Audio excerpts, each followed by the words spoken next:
శుక్లాంబరధరం విష్ణుం శశివర్ణం చతుర్భుజం ప్రసన్నవదనం ఛాయేత్ సర్వవిఘ్నోపశాంతయేత్. గురుర్బ్రహ్మా గురుర్విష్ణుః గురుర్దేవో మహేశ్వరః గురుః సాక్షాత్ పరబ్రహ్మ తస్మై శ్రీగురవే నమః. వ్యాసాయ విష్ణురూపాయ వ్యాసరూపాయ విష్ణవే నమో వై బ్రహ్మనిధయే వాసిష్ఠాయ నమో నమః. కూజంతం రామ రామేతి మధురం మధురాక్షరం ఆరుహ్య కవితాశాఖాం వందే వాల్మీకికోకిలం. శ్రుతిస్మృతిపురాణానాం ఆలయం కరుణాలయం నమామి భగవత్పాదశంకరం లోకశంకరం. వాగర్ధావివ సంపృక్తౌ వాగర్ధ ప్రతిపత్తయే జగతః పితరౌ వందే పార్వతీ పరమేశ్వరౌ. సూక్తిం సమగ్రేతున స్వయమేవ లక్ష్మీః శ్రీరంగరాజమహిషీమధురైకటాక్షైః. వైదగ్ధ్యవర్ణగుణగుంభనగౌరవైర్యాం ఖండూలకర్ణకుహరాः కవయోధయంతి. హైమోర్ధ్వపుండ్రమజహన్మకుటం సునాసం మందస్మితం మకరకుండలచారుగండం బింబాధరం బహుళదీర్ఘకృపాకటాక్షం. శ్రీవేంకటేశముఖమాత్మని సన్నిధత్తాం. మనోజవం మరుతతుల్యవేగం జితేంద్రియం బుద్ధిమతాం వరిష్టం వాతాత్మజం వనరయూధముఖ్యం. శ్రీరామదూతం శిరసా నమామి. ఆపదామపహర్తారం దాతారం సర్వసంపదాం లోకాభిరామం శ్రీరామం భూయో భూయో నమామ్యహం. సింధూరారుణ విగ్రహాం త్రినయనాం మాణిక్యమౌళిస్ఫురత్తారానాయకశేఖరాం స్మితముఖీం ఆపీనవక్షోరుహాం. పాణిభ్యాం అళిపూర్ణరత్నచషకం రక్తోత్పలం బిభ్రతీం సౌమ్యాం రత్నఘటస్థరక్తచరణాం ధ్యాయేత్ పరేదంబికాం. హరి ఓం.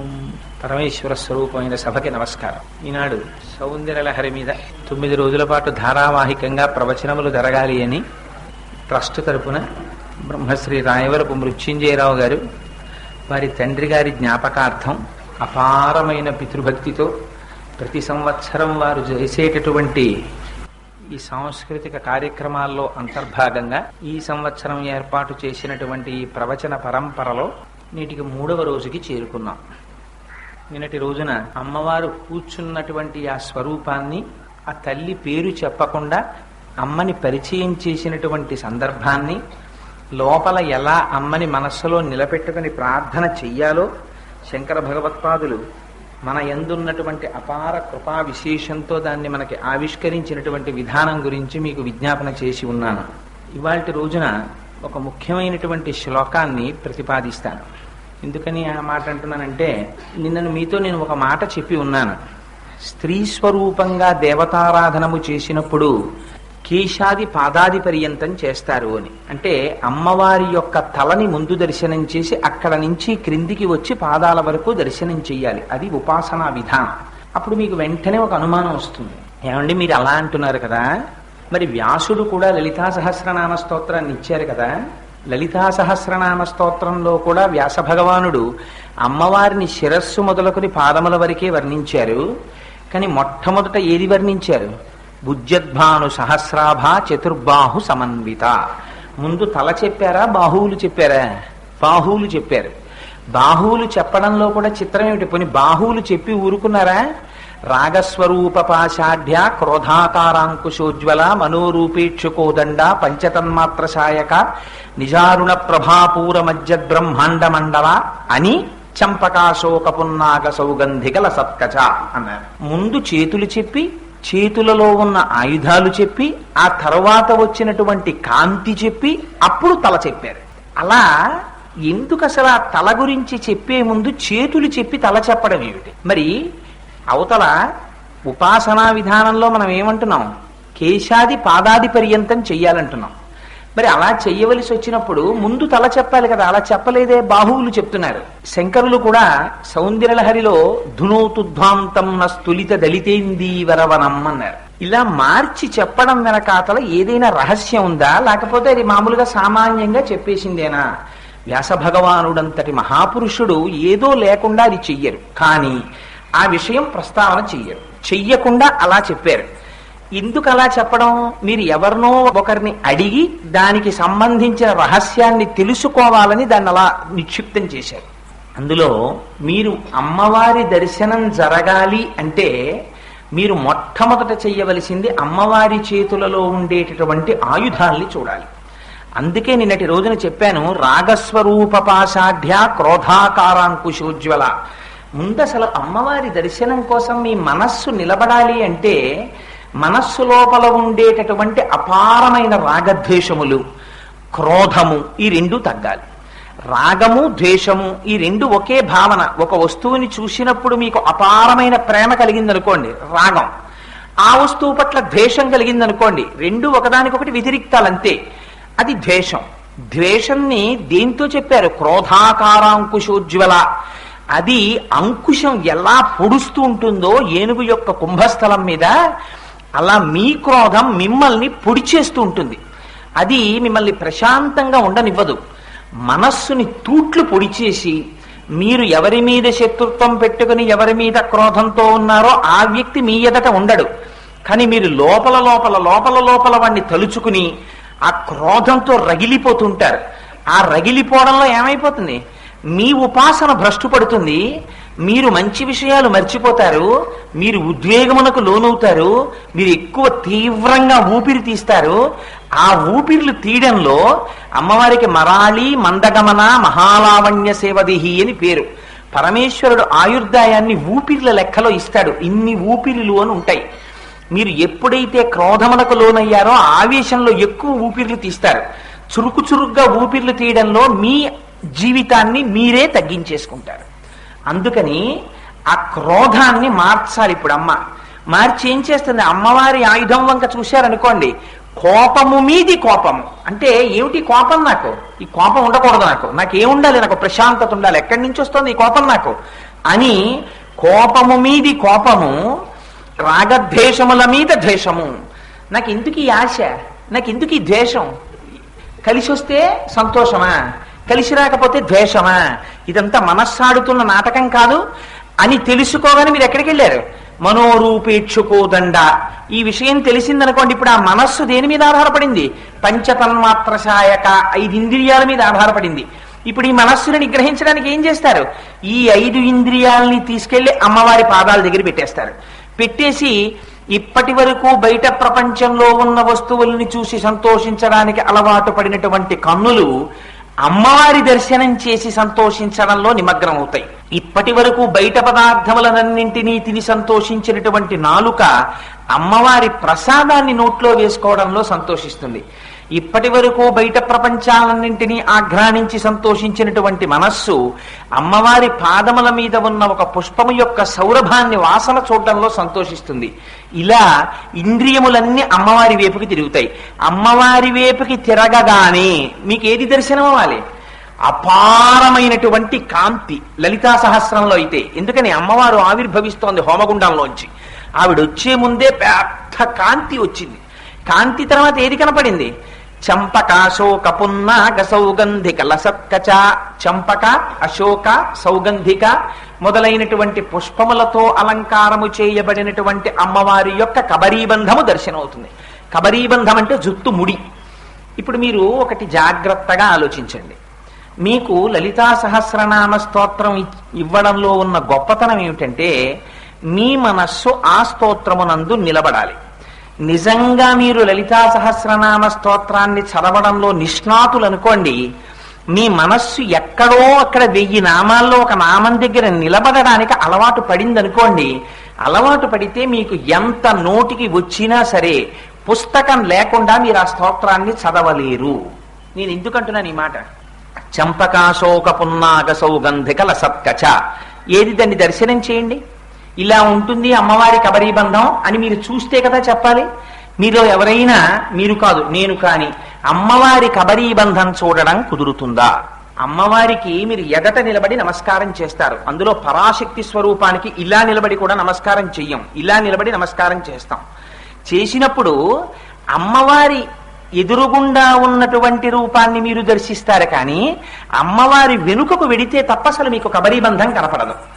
ఆ కబరీబంధం కూడా పుష్పాలతో అలంకారం చెయ్యబడి కిరీటంలో కొంత భాగం వెళ్ళిపోయి ఉంటుంది. ఉన్నప్పుడు మీరు ఆ కబరీబంధాన్ని ఎలా చూస్తారు? మీకు ఈ అనుమానం వచ్చిందనుకోండి, అక్కడ చంపకాశోక పున్నాగ సౌగంధిక లసత్కచ అని చదివారు. ఇది మానసికంగా దర్శనం అవ్వడానికి ఇంతకు ముందు ఈ దర్శనం కాలేదే, ఎక్కడ చూడలేదే అని మీకు అనుమానం వస్తే మీ స్తోత్రం ముందుకు వెళ్ళిపోవచ్చా? టక్కన ఆగుతుంది. ఎందుకని? మీ మనస్సు దాని మీద విషయం మీదకి వెళ్ళిపోయింది. మనస్సు అటు వెళ్ళిపోయింది కాబట్టి జ్ఞాపకం రాదు తర్వాతి నామం. ఆగిపోయి చంపకాశోక పున్నాగ సౌగంధి కలసత్కచ, చంపకాశోక పున్నాగ సౌగంధి కలసత్కచ అని అదే నామం చెప్తూ అమ్మవారి కబరీబంధం ఎలా కనపడుతుంది? నేను త్రిపుర సుందర అమ్మవారి గుడికి వెళ్ళాను, అమ్మవారి గుళ్ళో అమ్మవారి ఎదురుగుండా నిలబడ్డాను, అమ్మవారి యొక్క ముఖం ఇలా చంద్రబింబంలా ఉంటుంది, అమ్మ కొంచెం ఇలా ముందుకి వంగినట్టుగా ఉంటుంది, కుచాభ్యాం ఆనమ్రం కుటిలశిశి చూడాలమకుటం అని కిరీటంలో చంద్రవంక ఉంటుంది, మెడలో పెద్ద పుష్పహారాలు ఉంటాయి, కామేశబద్ధ మాంగళ్య సూత్ర శోభిత కంధర అని పెద్ద మంగళసూత్రం ఉంటుంది, పట్టు పుట్టం కట్టుకుంటుంది, పద్మాసనం వేసుకుంటుంది, ఆ కింద పెట్టినటువంటి పాదముల వంటి వాటి దగ్గర శ్రీచక్రం దగ్గర కుంకుమ అర్చన చేసేసి ఉంటుంది, బాహువులు కనపడతాయి. అమ్మవారి వెనక కబరీబంధం నేను ఇప్పుడు చూడలేదే, అందులో పుష్పమాల నేను చూడలేదే, మరి ఎలా చూడడం కుదురుతుంది? అలా పువ్వులతో కబరీబంధం ఉంటుందని ఇందులో చెప్తున్నారే అని మీకు ఇన్ని ఆలోచనలు వచ్చాయనుకోండి, చంపకాశోక పున్నాగ సౌగంధిక లసత్కచాకురు వింద మణిశ్రేణి కనత్కోటి ఇరమండిత, అసలు ఆ కబరీబంధం మీద కిరీటం మీకు కనపడిందా?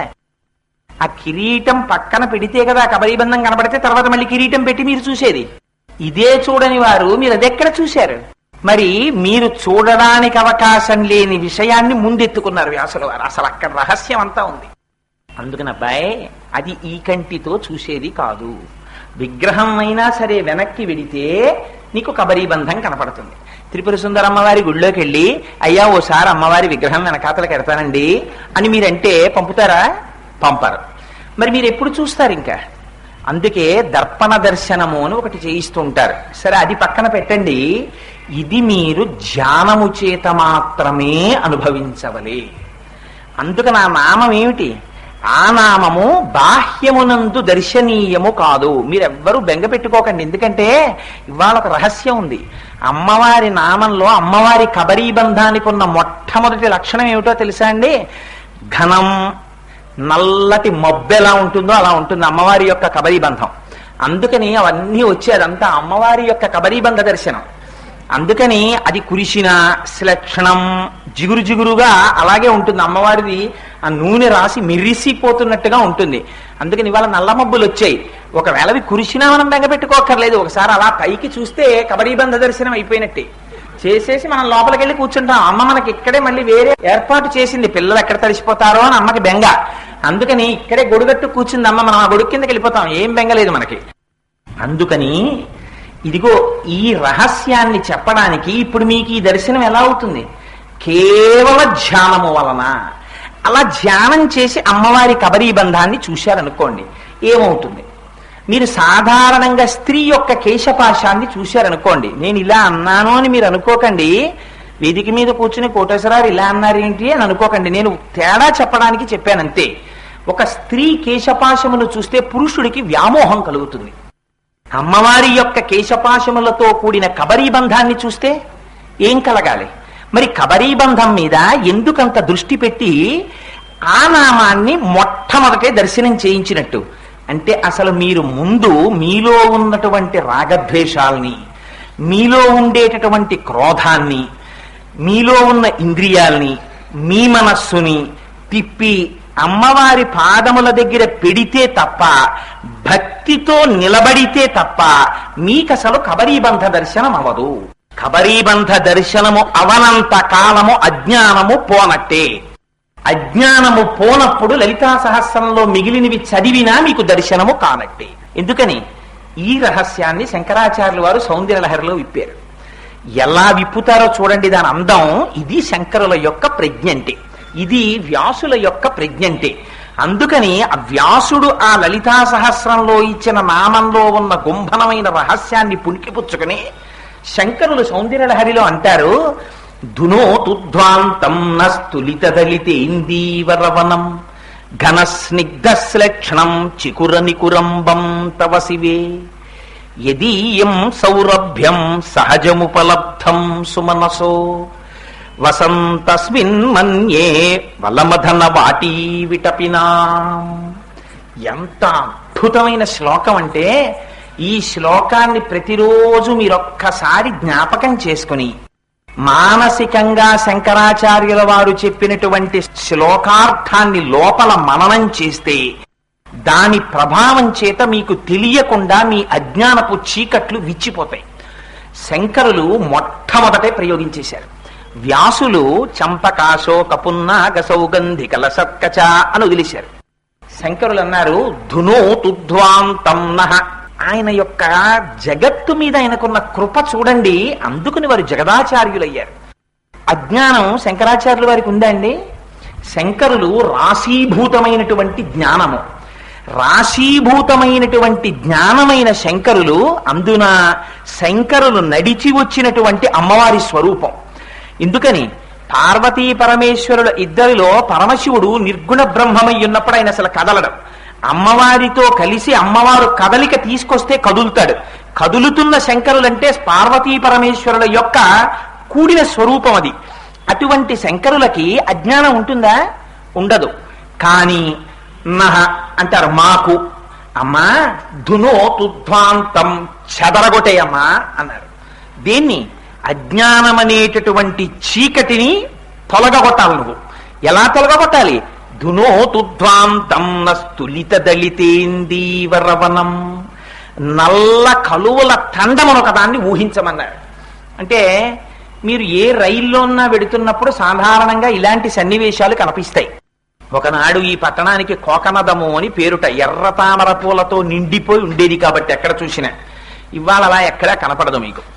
అందుకని నల్ల కలువల తండం ఒకటి ఉందనుకోండి, అంటే మీరు ఈ ఒడ్డున నిలబడితే ఒక పెద్ద చెరువును ఒక దాన్ని ఊహించండి.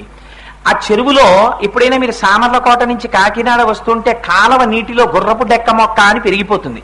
పెరిగిపోతే ఇంకా కాలవ కనపడదు మీకు, గుర్రపు డెక్క మొక్కే నిండిపోతుంది. తెలియనివాడు ఇవన్నీ మొక్కలే, కింద నీళ్లు లేవనుకుంటాడు. అలా మీరు ఇక్కడి నుంచి చూస్తే మీ కంటికి కనపడినంత దూరాన్ని ఒక పెద్ద సరోవరాన్ని ఊహించండి. ఆ సరోవరం నిండా ఒకదాని పక్కన ఒకటి, ఒకదాని పక్కన ఒకటి, ఒకదాని రేకుల్లో ఒకటి రేకులు పెట్టేసుకుని అరవిరిసిపోయాయి అనుకోండి నల్ల కలువలు. ఇక్కడి నుంచి మీరు నిలబడి చూస్తే అన్ని నల్ల కలువలే. అలా చెరువంతా కనుచూపు ఇటు తిప్పి చూసినా అటు తిప్పి చూసినా నల్ల కలువలతో నిండిపోయి ఉందనుకోండో సరోవరం. అసలు ఆ నల్లటి కలువల్ని చూసేటప్పటికీ మీ కంటికి చల్లతనం కలుగుతుంది. ఎందుకని? ఆ నల్ల కలువకున్నటువంటి శక్తి అటువంటిది. ఇప్పటి వరకు మీ కన్ను రాగద్వేషములకు అలవాటు పడిపోయింది. ఇలా చూడగానే ఒకసారి ప్రీతి, ఒకసారి అప్రీతి, దీనికి అలవాటు పడింది ఈ కన్ను. ఈ కన్ను అమ్మవారి యొక్క జుట్టుని చూసేటప్పటికీ ఆ జుట్టు ఎలా ఉంటుందిట? అది పెద్ద నల్ల కలువల తండంలా ఉంటుందిట. అన్ని నల్ల కలువలు విరబూసేస్తే ఎలా ఉంటుందో అలా ఉందమ్మా నీ జుట్టు. అటువంటి జుట్టుని నేను చూస్తున్నాను. అయితే జుట్టు అనేటప్పటికీ మనకొక అనుమానం వస్తుంది. అమ్మవారు చాలా పెద్ద అమ్మ కదండి. అమ్మల గన్నయమ్మ, ముగురమ్మల మూలపుటమ్మ, చాలా పెద్దమ్మ, సురారులమ్మ, కడుపారడి బుచ్చినయమ్మ, తన్నులోనమ్మిన వేల్పుటమ్మల మనంబున ఉండెడియమ్మ, దుర్గమాయమ్మ, కృపాబ్ధినిచ్చుట మహత్వ కవిత్వ పటుత్వ సంపదల్లని కదా పోతన గారు అన్నారు. వ్యాస భగవానుడు లలితా సహస్రనామ స్తోత్రంలో అమ్మవారిని పూర్వజ అని పిలిచాడమ్మ, అన్నింటికన్నా ముందు పుట్టిందానివి అన్నారు. మరి అంత పెద్దది కదా అమ్మ, అంత పెద్దది కాబట్టి అమ్మ జుట్టు ఈ పాటికి తెల్లబడిపోయి ఉంటుంది కదా. అందుకని అమ్మ జుట్టు తెల్లగా ఉండాలి. కానీ మనకు వచ్చే వెంటనే అనుమానం ఎందుకని? మనం ఏది ఆలోచించినా ఇతపూర్వం మన మనస్సుకుండేటటువంటి అనుభవంతోనే మనస్సు ఆలోచిస్తుంది. అందుకని వెంటనే అంటుంది నమ్మితి నామనంబున సనాతనులైన ఉమామహేశ్వరులన్ అని కదా రుక్మిణీదేవి అంది. అంత సనాతనులైన ఉమామహేశ్వరులకి అమ్మవారి జుత్తు ఇప్పుడు నల్లగా ఉంటుందా? తెల్లగా అయిపోతుంది, పండు ముత్తైదులాగా. మరి అదేమిటండి శంకరాచార్యుల వారు నల్ల కలువల తండంలా అంత నల్లటి జుత్తు ఉందంటారు. అలా ఎలా ఉంటుంది అమ్మవారికి? మీ మనస్సు వెంటనే ప్రశ్న వెయ్యాలి. ఈ ప్రశ్న వేసిందనుకోండి మీ మనస్సు అందులో నిలబడుతోందని గుర్తు. ఆ నిలబెట్టడానికి శంకరులు ఎంత ప్రయత్నం చేస్తున్నారో చూడండి. ధునో తుధ్వాంతం స్థులిత దళితేందీవరవనం. అమ్మా నల్ల కలువల తండం లాంటి జుత్తు. ఏంటి నల్లగా ఉండడం ఏమిటండి మరి అంటే, అమ్మవారు సాక్షాత్తుగా పరాశక్తి స్వరూపం ఆ తల్లి. ఆ తల్లి మనలా కాలగతికి లొంగిపోయేటటువంటి స్వభావం ఉన్నది కాదు ఆవిడ. అందుకే ఆవిడ ఆ ఇద్దరిని సూర్యచంద్రులు ఇద్దరిని తపనోడుపమండల వాళ్ళిద్దరిని చెవులకి ఆభరణముల కింద ధరిస్తుంది. సూర్యచంద్రులిద్దరూ అమ్మవారి చెవులకి ఆభరణములైతే మనందరం దేనివల్ల పడిపోతున్నాం? సూర్యుడు ఉదయించి సూర్యుడు అస్తమిస్తుంటే సమయం అయిపోతూ ఉంటుంది, రోజులు. మనం సంతోషపడిపోతుంటాం, అబ్బా సూర్యుడు ఉదయించాడు సూర్యుడు అస్తమించాడని. కానీ సూర్యోదయ సూర్యాస్తమయాల్లో మన ఆయుర్దాయాన్ని తినేస్తాడు పరమాత్మ. తినేస్తే మన శరీరములు పడిపోతాయి. కానీ అమ్మవారు ఆ సూర్యచంద్రులిద్దరూ అమ్మవారికి ఆభరణములుగా ఉన్నారు. అందున ఈ శ్లోకం చెప్పుకునేటప్పుడు వర్షం పడడం సాక్షాత్తుగా అమ్మవారు మన తల మీద అక్షతలు కురిపించినట్టు. అందుకని సంతోషంగా బయలుదేరండి చక్కగా అందులో. ఓం మాణిక్య వీణాం ఉపలాలయంతీం మదాలసాం మంజుల వాగ్విలాసాం మహేంద్ర నీలద్యుతి కోమలాంగీం మాతంగ కన్యాం మనసా స్మరామి. అందుచేత శంకరులు అన్నారు, ధునోతుధ్వాంతం నస్తులిత దళితేందీవరవనం. నల్ల కలువల తండంలా ఉన్నటువంటి అమ్మవారి యొక్క జుత్తుని చూస్తే, మరి అమ్మ పూర్వజా కదా, అన్ని లోకముల కన్నా ముందు జన్మించినటువంటి ముందు ఆవిర్భవించినటువంటి తల్లి యొక్క జుత్తు తెల్లగా ఉండాలి కదా, మరి అమ్మ జుత్తు నల్లగా ఉండడం ఏమిటి అని మనకు అనుమానం వస్తుందేమోనని. అలా అనుమానం వచ్చింది అంటే దాని నివృత్తి కోసం మీ మనస్సు కొంతసేపు అక్కడ నిలబడాలి. ఈ శ్లోకం కేవలం ధ్యానం చేత మాత్రమే మీరు అనుభవించాలి తప్ప దీన్ని వివరించడం అసలు చాలా కష్టం. ఎందుచేత అంటే మీరు ఎంత ధ్యానం చేస్తే అంత అజ్ఞానాన్ని తీసేస్తుంది అమ్మవారు. అందుకని ఎక్కువ ధ్యానం చేయించడం కోసమని ఆ నామం అలా వచ్చింది. అలా అంటే శంకరులు అన్నారు వెంటనే, అమ్మ పూర్వజ కావచ్చు, కానీ ఒక్క విషయం గుర్తుపెట్టుకోండి, ఆవిడ కన్యాకుమారి కూడా. ఆవిడ అందరిలోనూ బాలాస్వరూపము ఆవిడే, అందరిలోకి వృద్ధురాలు ఆవిడే. స్వరూపం అలా కనపడుతుంది కానీ తల్లి కాలగతికి లొంగినటువంటిది కాదు. ఆవిడ కాలాతీతురాలు, కాలమే ఆవిడ చేత శాసింపబడుతోంది. అటువంటప్పుడు ఇంకా కాలము యొక్క పరీక్షకి లోనై ఆవిడ జుత్తెందుకు తెల్లబడుతుంది? అందుకని తెల్లపడదు కనుక ధునోతుధ్వాంతం నస్తులిత దళితేందీవరవనం. మొదటి ఉపమానం ఏం వేశారు? నల్లటి కలువల యొక్క తోటలా ఉందన్నారు. రెండో చరణంలోకి వచ్చేటప్పటికి మొట్టమొదట వేస్తారు ఘన అంటారు. ఘన అన్న మాట ఎవరికి వాడతారో తెలుసా అండి? కృష్ణ పరమాత్మకి వాడతారు. ఘనశ్యాముడు అంటారు. ఘన అంటే నల్లటి మబ్బు. నల్లటి మబ్బు ఒక్కటే కురుస్తుంది. కురియని మబ్బు అనుకోండి, అది ఉండి ప్రయోజనం లేదు. తెల్ల మబ్బు వస్తుంది, ఉపయోగం ఏముంది? లోకానికి ఉపయోగం ఏమి ఉండదు. తెల్ల మబ్బు వస్తుంది, వెళ్ళిపోతుంది, కురవదు. నల్ల మబ్బు ఆశలు రేపుతుంది. నల్ల మబ్బుని చూడగానే ఒక్కడికి దాహార్తి కలిగింది అనుకోండి, దాహం తీర్చుకుంటారు నీళ్లు తాగి. కానీ సమస్త జీవకోటి బతకాలనుకోండి, దేనివల్ల బతకాలి? ఒక్క మేఘం వల్ల మాత్రమే బతుకుతాడు. మేఘం వచ్చి కురిసిందా అందరి దాహార్తి తీరుతుంది, పంటలు పండుతాయి. సంధ్యావందనం చేసుకోవాలన్నా నీళ్లుండాలి. ఆ నీరు లేని రోజున ధర్మము కూడా లుప్తమైపోతుంది. అందుకని అన్నింటికీ అవసరమైనటువంటి నీటిని కురిపించగలిగినటువంటి నల్లని మేఘం ఎలా ఉంటుందో అలా ఉంటుంది అమ్మవారి యొక్క జుత్తు. అఘన అన్న శబ్దం వాడడంలో ఉన్న గొప్ప రహస్యం ఏమిటి? మేఘాన్ని మీరెవ్వరూ పిలవరు. ఏమండి, చాలా అవసరం మీకుందనుకోండి, మీ ఇంట్లో అటువంటి ఇష్టి జరిగితే తప్ప శుభం కలగదు అన్నారు పెద్దలు. ఎవరో ఏమన్నా ఇష్టి ఎవరు చేయిస్తారండి అన్నారు. ఎక్కడో విశాఖపట్నంలో ఫలానా వారు ఉన్నారండి, వారు మంచి సిద్ధహస్తులు, వారు చేయిస్తారా ఇష్టి అన్నారు. అంటే మీరు ఏం చేస్తారు? సొమ్ముకి వెరవకుండా విశాఖపట్నం వెళ్ళి వారి పాదాలు పట్టుకుని, అయ్యా మీకు తప్పదు, మీరు మా ఇంటికి వచ్చి తప్పకుండా ఆ ఇష్టి చెయ్యాలి అని వారిని తీసుకొస్తారు. మీకు అలాగే లోకమునకు అంతటికీ కూడా తాపం పెరిగిపోయింది. తాపం ఎందుకు పెరుగుతుంది? శంకరాచార్యులు వారు శివానంద లహరిలో చెప్తారు ఈ రహస్యాన్ని. గలంతీ శంభో త్వచ్చరిత సరిత కిల్బిషరజో దళంతీ ధీకుల్యాః సరజుపతంతీ విజయతాం దిశంతీ సంసార భ్రమణ పరితాపోపశమనం వసంతీ మచ్చేతో హ్రదభువి శివానంద లహరి అంటారు. బయట వాన లేకపోతే తాపం ఎలా వస్తుందో భగవంతుని యొక్క అనుగ్రహం కలగనంత కాలం లోపల కూడా సంసార తాపం అలా ఉంటుంది. ఈ తాపం పోవాలంటే బయట తాపం పోవడానికి నల్లమబ్బు వస్తుంది, ఇక్కడ తాపం పోవడానికి అమ్మవారి అనుగ్రహం రావాలి. ఈ అమ్మవారి అనుగ్రహం మీరు పిలిస్తే వచ్చేది కాదు, అమ్మ తనంత తాను కురిపిస్తుంది. మేఘం ఎవరు పిలిచారని వస్తుంది, పిలవకుండా మేఘం వస్తుంది. మీరు కురు అని అడగక్కర్లేదు, కురిసేస్తుంది. కురిసేసి అయ్యో మేఘమా ఇంత నీరు కురిశావా అని మీరేం కృతజ్ఞత చెప్పక్కర్లేదు. మీరు చెప్పినా చెప్పకపోయినా అమ్మయ్యా నేను కురిసేశానని మేఘం వెళ్ళిపోతుంది. అలా మీరు ఏం చేశారు కనుక మీరు అమ్మవారి కబరీబంధం చూశారు. చూసినంత మాత్రం చేత అయ్యో నా కోసమని వచ్చి ఏమిటి కబరీబంధం చూడడంలో గొప్పతనం, అదే నేను చెప్పింది. కబరీబంధం మీరు ఈ కంటితో అమ్మవారి వెనక్కి వెళ్ళి ఎప్పుడూ చూడరు. మీరు అమ్మవారి మూర్తిని ఇలా చూశారనుకోండి, ఎక్కడైనా ముద్ర వేసిన దాన్ని ఫోటోలు అనడం నాకు ఇష్టం ఉండదు, అమ్మవారే నా దృష్టిలో. అందుకని నేను ఫోటో అన్న మాట వాడడానికి అంత ఇష్టపడ్డాను. చూస్తే మీకు ముందు భాగం కనపడుతుంది, వెనక్కి తిరిగిన భాగం మీకు ఎలా కనపడుతుంది, మీకు కనపడదు. అంత కోరిక ఉంటే చూడాలని ఒక్క చోట చూడడానికి కుదురుతుంది. మీరు ఎప్పుడైనా ర్యాలీ వెడితే అక్కడ ముందు జగన్మోహనుడిగా ఉన్న స్వామికి వెనక్కాతలకి మీరు వెడితే జగన్మోహినిగా ఉంటుంది. అక్కడ మీరు కబరీబంధాన్ని చూడొచ్చు. ఆ కబరీబంధాన్ని మీరు ఎప్పుడైనా చూసి మనసులో బాగా ధ్యానం చెయ్యాలి. ఇక్కడ జ్ఞాపకం ఉండాలి. నల్లటి కబరీబంధాన్ని చూస్తే నల్లటి మబ్బును చూసేసినట్టే. నల్లటి మబ్బు వచ్చిందనుకోండి, ఇంకా మీరు అమ్మో ఈ మబ్బు వచ్చింది, కురుస్తుందో వెళ్ళిపోతుందో బెంగెట్టుకోక్కర్లేదు. ఏమండి, నల్లటి మబ్బు ఉన్న వెలుతురిని తీసేసి చీకటి చేసేస్తుంది. చీకటి చేసేసిన మబ్బు తాపాన్ని ఎలా పోగొడుతుంది మీరు అనుభవిస్తేనే తెలియాలంతే. ఇది అనుభవైక వేద్యం. మీరు మాటలతో చెప్పగలరా?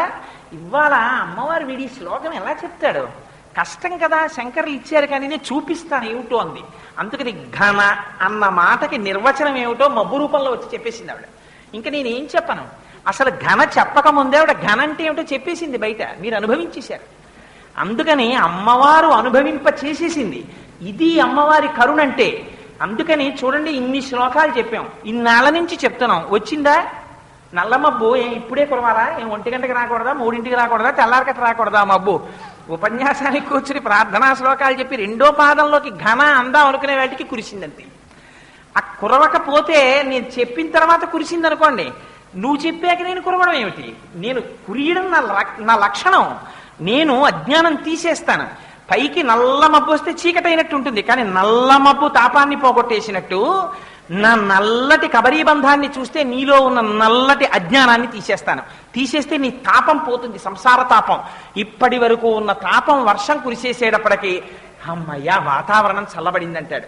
నల్ల మబ్బు రానంతసేపు బాప్రే ఇవాళ ఎలా ఉందో వాతావరణం అంటాడు. ఈ మాట అనుకోకుండా ఇవాళ మృత్యుంజయరావు గారు నోటి వెంట వచ్చేసింది. ఆయన ఉపన్యాసం చెప్తూ ఇవాళ గట్టి ఎండ కాసింది అన్నారు. ఎందుకు ఆ మాట అంటాం? ఆయన ఏమన్నా మనం చెప్పమన్నామా వాతావరణం గురించి? మీరు ముందోసారి చెప్పండి అన్నామా? అమ్మవారు శ్లోకానికి ముందే ఆ మాట చెప్పేసింది. మీరు ఇప్పటి వరకు సంసార తాపమునందున్నారు. ఈ శ్లోకం వినడం చేత మీ జన్మజన్మాంతర సుకృతముగా అజ్ఞానమును తీస్తున్నారు. మీరు ఈ మనుష్య జన్మ యొక్క ఫలితాన్ని పొందారు అని నోటితో చెప్పకుండా మబ్బుగా వచ్చి కురిసింది తల్లి. అందుకని ఆ మేఘం నాకు మేఘంలా కనపడలేదు, అమ్మవారి కబరీబంధంగానే చూసి నేను నమస్కారం చేసుకున్నాను. సరే, అందుచేత ఘన శ్లక్షణం. ఇవాళ నిజంగా మబ్బు రాకపోతే నేను ఈ ఘన గురించి ఎంతసేపు ఘనంగా కొట్టుకుని ఉండేవాడినో అది చెప్పడానికి. శ్లక్షణం అంటే ఏమిటో తెలుసా అండి? నల్లగా ఉన్న వస్తువుని మీరు చూసినప్పుడు కంటికి బా ఏమిటి అంత నల్లగా ఉంది అన్నట్టుండకూడదుట. అమ్మవారి జుత్తు ఎలా ఉంటుందిట? శ్లక్షణం అంటే మెరుపులు కింద చక్కటి నూనె రాశారనుకోండి, శ్లక్షణ. స్నిగ్ధ అన్న మాటలోంచే స్నేహ అంటే మనస్సులో కలిసి ఉండడం. స్టికి అంటాం ఇంగ్లీష్లో, ఒకదానికోటి అంటుకుని ఉండడం. అలా అమ్మవారి జుత్తుకి చక్కగా ఏదో అందమైన సువాసనతో కూడినటువంటి నూనె రాస్తే ఆ జుత్తు మిరిసిపోతూ ఎంత అందంగా ఉంటుందో, ఇలా ముట్టుకునేటప్పటికి ఎంత మెత్తగా ఉంటుందో. ఎవరైనా అమ్మవారి కబరీబంధం దగ్గరికి వెళ్ళి అమ్మవారి జుత్తుని ఇలా ముట్టుకుని చూడగలరా అండి? చూడలేరు. మరి ఎందుకు శంకరాచార్యులు వారు ఇంత కష్టపడి ఆ మాటలే వేయడం? పెద్ద పెద్ద మాటలా?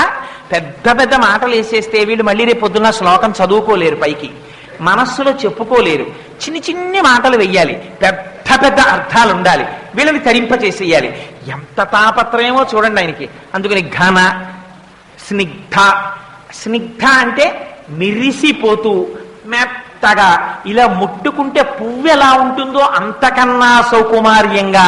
శ్లక్షణం, పుని అంత జుత్తుందని, ఆ జుత్తు స్త్రీ జుత్తు విరబోసుకుని ఎప్పుడూ కనపడకూడదు. స్త్రీ జుత్తు విరబోసుకుని ఇంట్లో కనపడిందా ఎక్కువసేపు, అది ఇంటికి ప్రమాదకారి. స్త్రీ జుత్తు ఒకవేళ ఏ కారణం చేతనైనా విరబోసుకుని ఇంట్లో తిరగవలసి వస్తే జుత్తు చివర ముడి వేసేసుకోవాలి. అది పూర్వం పెద్దలు అంగీకరించేవారు కాదు. అందుకే ఇంట్లో ఎవరైనా ఆడవాళ్ళు తలకి స్నానం చేసి జుత్తు చివర ముడి లేకుండా తిరుగుతుంటే వారి మనస్సులోకి అత్యంత ప్రమాదకరమైనటువంటి భూతములు ప్రవేశించి వారి వల్ల కొన్ని వేల మందిని నాశనం చేస్తాయి. ఇవాళ చాలా మందికి జుత్తు చివర ముడులు లేనటువంటి జుత్తులే సమాజానికి ప్రమాదములకు కారణం. నేను ఉన్నమాట ఉన్నట్టు చెప్పనప్పుడు నేను ఇక్కడ కూర్చోవడానికి విరిచిన నాడు నేను చెప్పడం అనవసరం, కూర్చోవడం మానేయడం మంచిది. అందుకని ఉన్నమాట ఉన్నట్టు చెప్పాను. తప్పనైన ఎవరిని విమర్శించాలన్నది నా భావన కాదు. అందుకని శంకరులు అంటారు శ్లక్షణం. శ్లక్షణం అంటే ముడులు లేని జుత్తు, జుత్తు చిక్కులు పడి ఉండకూడదు. స్త్రీ జుత్తు పెంచి ఆ జుత్తంతా ఎప్పుడు చిక్కులు చిక్కులతో ఉందనుకోండి, అది సరి అయినటువంటి దర్శనం కాదు. అలా ఉండకూడదు. జుత్తు చిక్కు ముడులు లేనిదై ఉండాలి. చిక్కు ముడి వేస్తుంది జుత్తుని. ఎంత అందంగా మాట్లాడేశారో చూడండి. శ్లక్షణం అంటే చిక్కుముడులు లేవు. అంటే కబరీబంధమునందు శ్రద్ధ కలిగినటువంటి కబరీబంధం. ఎందుకని? ఆ కబరీబంధం ఎంత కాలం సోయగంగా ఉండి ఆ కబరీబంధమునకు పుష్పములు అలంకారము చేయబడ్డాయో అంతకాలము ఆ ఇంటిలో ఉన్న స్త్రీ సువాసిని అని గుర్తు. ఆవిడ సువాసినిగా ఉన్నంత కాలం ఆవిడ భర్త బతికున్నాడని గుర్తు. భర్త బతికుండడమే ఇంటికి ఐశ్వర్యం. అందుకని అది చెప్పడానికి శ్లక్షణం. పరమశివుని యొక్క ఆయుర్దాయం అంతా దేనివల్ల? అమ్మవారి యొక్క సర్వమంగళా స్వరూపం వల్ల వస్తోంది. ఇదిగో ఇది చెప్తున్నారు శంకరాచార్యులు వారు, శ్లక్షణం. అందుకని చిక్కులు లేనటువంటి జుత్తు కలిగినటువంటి తల్లి. ఇదిగో రేపు మనం ఇలాంటి అమ్మవారిని ఇవాళ ఏ భావనతో ధ్యానం చేస్తున్నామో, ఇదిగో అటువంటి సువాసిని కనుక ఆవిడ సువాసిన్యర్చన ప్రీత.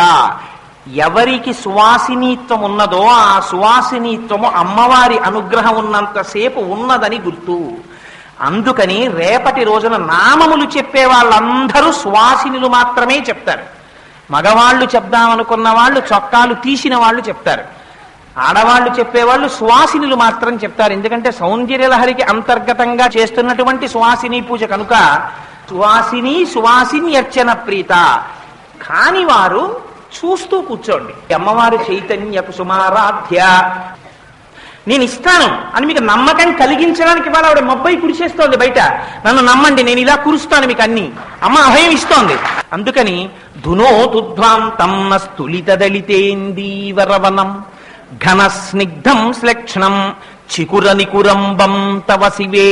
అమ్మా నీ జుత్తుందే, ఆ కబరీ బంధం ఉందే, ఆ ముడి, ఆ ముడిని దర్శనం చేస్తుంటే అమ్మా మా మనస్సు పొంగిపోతోందమ్మా. లోపల ఉన్న అజ్ఞాన తిమిరములు ఎగిరిపోతున్నాయి. ఆ చీకటి, నల్లటి జుత్తు చూస్తే చీకటి ఎలా పోతుందండి?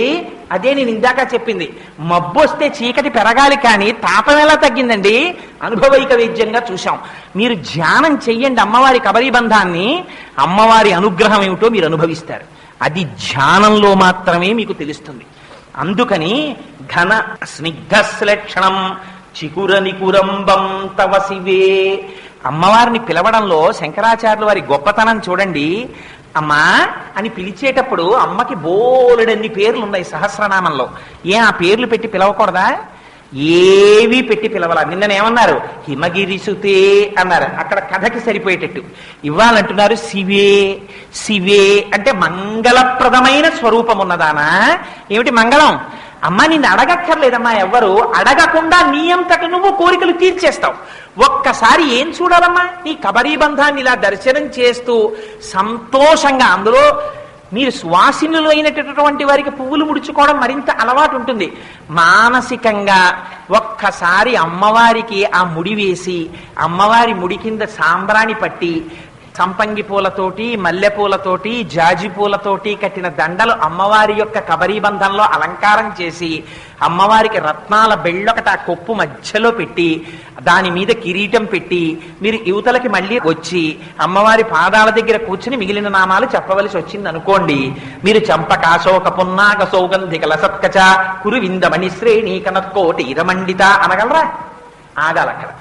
ఆగి ఏం చెయ్యాలి? ఒక్కసారి అమ్మ కబరీబంధం చూడాలప్ప, ఎంత జుత్తు అని ఆ జుత్తు చేతుల్లోకి తీసుకుని మురిసిపోయి కళ్ళకద్దుకుని అది ముడేసి ఇంత ముడైన తర్వాత అమ్మ నవ్వుతూ కూర్చుంటే, అమ్మా ఎంత ముడెమ్మా అని పక్క బంగారు పళ్ళెల్లోంచి పువ్వుల దండలు తీసి అమ్మవారి కబరీబంధానికి అలంకారం చేసి పొంగిపోయి ఆ జుత్తుకి తడి లేకుండా కింద ఒక్కసారి సాంబ్రాణి పట్టి ఇక్కడ అసలు గమ్మత్తు వస్తోంది చూసారా. ధ్యానంలో రకరకాలు రావడానికి కారణం శంకరులు వెంటనే ఒక మళ్ళీ మాట అన్నారు. ఏమిటా మాట?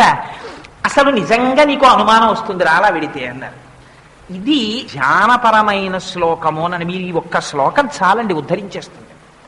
ఎందుకంటే ఇందులో పాదం దాటి పాదంలో కెడుతుంటే ఎన్ని రహస్యాలు చెప్తారో చూడండి శంకరాచార్యులు వారు. మీరు పువ్వులు పట్టుకుని ఇంకా లోపలికి వెళ్ళలేదు అసలు పూజామందిరంలోకి. పువ్వులు ఇంకా తెచ్చుకోవాలి. అమ్మవారి కొప్పు ముడి వేసి చూస్తున్నారు. అమ్మవారి కొప్పు ముడి చూస్తుంటేట ఘన స్నిగ్ధ శ్లేక్షణం చికుర నికురంబం తవ శివే. శివే, ఓ పరమశివుని ఇల్లాలా, అమ్మా మంగళప్రదమైన స్వరూపమున్నదానా, అవ్యాజ కరుణామూర్తి, యదీయం సౌరభ్యం సహజముపలబ్ధం. అమ్మా నీ కబరీబంధంలోంచి సువాసన వస్తోందమ్మా అన్నారు. ఎప్పుడు రావాలి సువాసన? ఎక్కడి నుంచి వస్తుంది? పువ్వులు పట్టుకొస్తేనే సువాసన వస్తుంది, లేకపోతే అగరత్తు వెలిగిస్తే వస్తుంది. అసలు ముందు పుష్పాలతో మీరు పూజ చేయకుండా ధూపం వేస్తారా? పుష్పాలతో పూజ చేశాక ధూపం వేస్తారు. పుష్పాలు తీసుకొచ్చి ఇంకా మీరు అలంకారం చేశారా కొప్పులో? చెయ్యలేదు. మీరు మానసికంగా వెళ్ళినా అంతే దాని అర్థం. ఆ కొప్పులోంచి సువాసన వచ్చేస్తోంది. ఇదేమిటమ్మా? సహజముపలబ్ధం. పైగా అమ్మ చిత్రం ఏమిటో తెలుసా? ఇంతకు ముందు నువ్వు పువ్వులు పెట్టుకుని పెట్టుకుని పెట్టుకుని పెట్టుకుని రకరకాల పువ్వులన్నీ పెట్టుకోవడం వల్ల ఆ కొప్పుకి సువాసన వస్తోంది అనుకుందామంటే, అమ్మా ఇది పువ్వులు పెట్టుకోవడం వల్ల వస్తున్న సువాసన కాదు, ఆ జుత్తుకి సహజంగా సువాసన ఉంది. అది విచిత్రం. ఇది నక్కీరుడు నమ్మలేదు.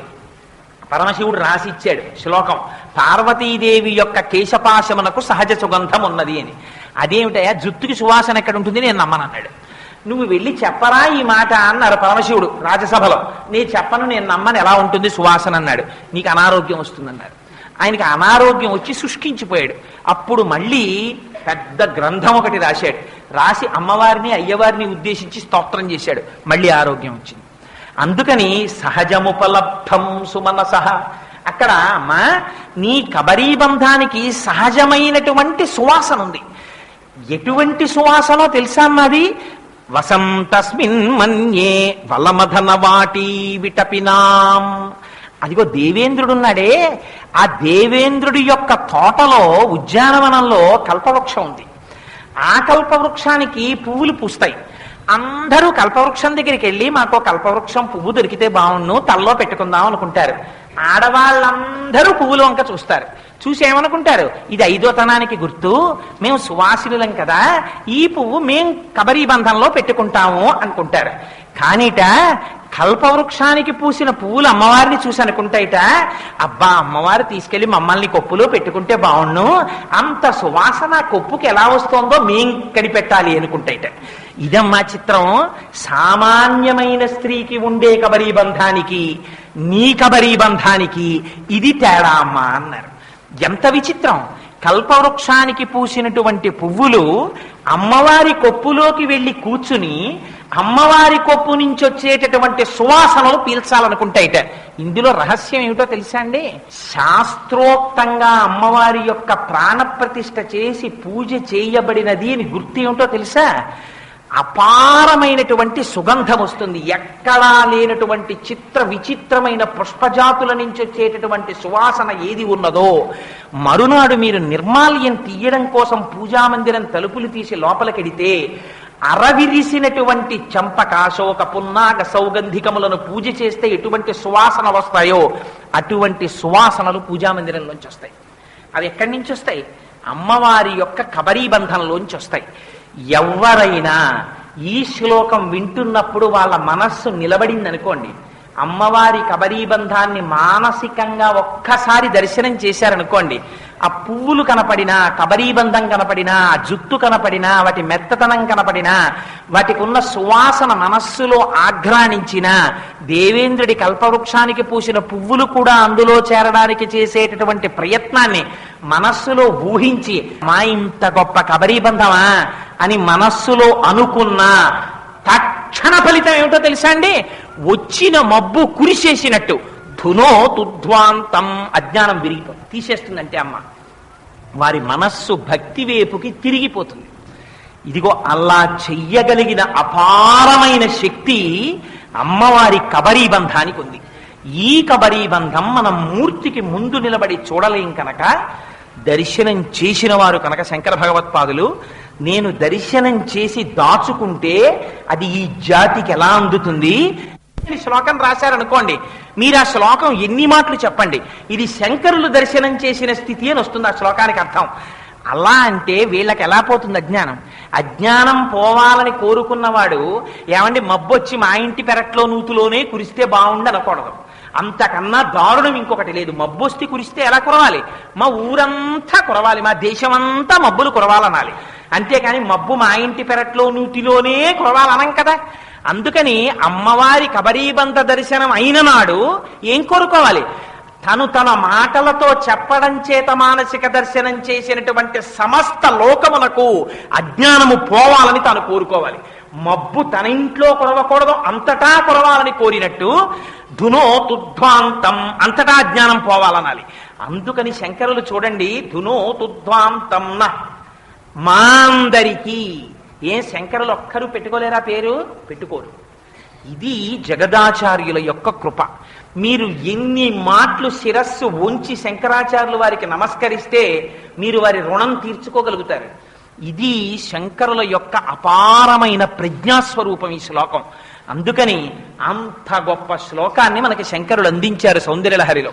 సరే, ఇంకొకసారి ఆ శ్లోకాన్ని అంటాను. ఇవాళ నాకు భారం అంతా ఎక్కడ తగ్గిపోయిందంటే, 1కి 10 మాటలు నేను అమ్మవారికి కృతజ్ఞతలు చెప్పుకుంటున్నాను. ఆ మబ్బు వచ్చి కురీడంలో తగ్గిపోయింది నాకు. నేను ఇంత వివరణ చెయ్యక్కర్లేకుండా అయిపోయింది. అందుకని ధునో తుధ్వాంతం నస్తులిత దళితేందీవరవనం ఘన స్నిగ్ధ శ్లక్షణం చికుర నికురంబం తవ శివే యదీయం సౌరభ్యం సహజముపలబ్ధం సుమనసో వసం తస్మిన్ మన్యే బలమధన వాటి విటపినాం. కాస్త తప్పులు లేకుండా ఉచ్చారణ చెయ్యగలిగినటువంటి ప్రతివారు, ప్రత్యేకించి సువాసినులు, ఈ శ్లోకాన్ని నేర్చుకుని ప్రతిరోజు ఒక్కసారి చదువుకోవడం నేర్చుకోండి. నేర్చుకున్నారా? అమ్మవారి కబరీబంధాన్ని, ఆ పువ్వుల్ని చూశారా?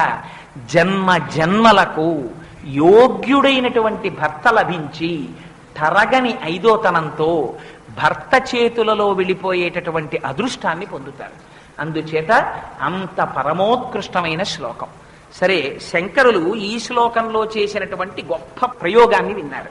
ఇంకొక శ్లోకం, ఆ శ్లోకంలో శంకరాచార్యులు వారు అంటారు, ఒక్కొక్క శ్లోకంలో ఒక్కొక్క ప్రయోగం చేశారండి. అందుకే దానికి సౌందర్య లహరి. లహరి అంటే నీటి బుగ్గ పైకి తన్నినట్టు తన్నింది శంకరాచార్యుల వారిలోంచి తప్ప, అది ఎక్కడో కూర్చుని ఆలోచించి ఇది ఎలా రాద్దాం అది ఎలా రాద్దామని రాసింది కాదు. వారు చేసిన దర్శనాల్ని తీసుకొచ్చి మనకు అందించారు. ఇంకొక శ్లోకం ఇస్తారు చూడండి శంకరాచార్యులు వారు. ఈ శ్లోకం కూడా మీరు మానసికంగా దర్శనం చేశారనుకోండి, అసలు దాని ఫలితాన్ని నేను చెప్పలేనన్నారు శంకరులు. అసలు ఫలితం చెప్పాల శంకరాచార్యులు వారు. అసలు ఫలితం చెప్పని శ్లోకం అది. విచిత్రం ఏంటంటే, కబరీబంధ దర్శనానికి ధునోతుద్ధాంతం అన్నారు, అసలు ఆ శ్లోకానికి ఫలస్థుతి చెప్పరు. అటువంటి శ్లోకం మీరు వినండి జాగ్రత్తగా.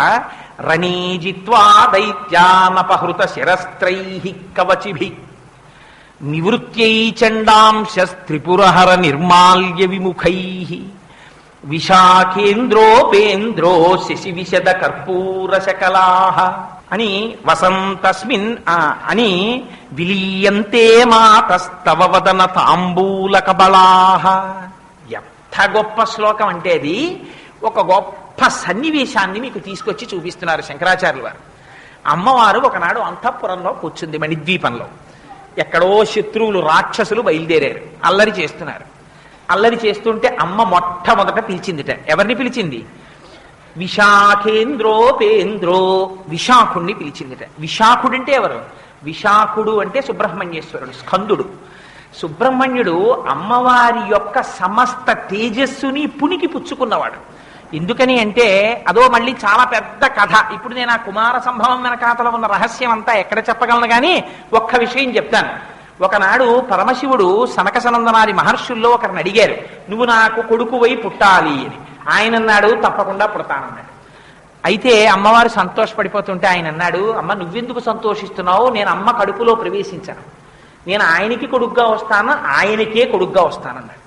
అదేంటి అలా ఎలా కుదురుతుందండి? అందుకే సుబ్రహ్మణ్యేశ్వర స్వామి వారి అవతారంలో పరమశివుని యొక్క వీర్యము పార్వతీదేవిలో ప్రవేశించదు. అసలు ప్రవేశించకుండా స్కందుడై స్ఖలనమైనటువంటి వీర్యంలోంచి ఆయన 6 ముఖాలతో వ్యుత్పత్తి చెందుతాడు. కానీ ఆవిడ ఒకటి అడిగింది, నేను తపస్సు చేసినటువంటి ప్రదేశం ఒకటి ఉంది, అక్కడ నా శరీరం నీరుగా ఉంది, నువ్వు ఆ సరస్సులోంచి బయటికి రావాలని అడిగింది.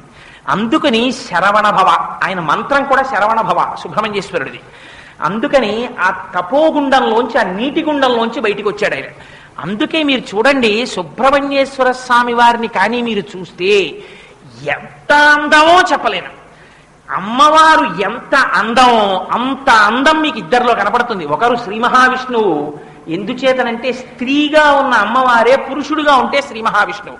అందుకే విష్ణుమూర్తి కూడా పరమశివుడిలో దేహార్థ భాగాన్ని పొందుతారు. అందుకని అయ్యవారంత అందంగా ఉంటారు విష్ణువు. మళ్ళీ సుబ్రహ్మణ్యుడు అంత అందగాడు.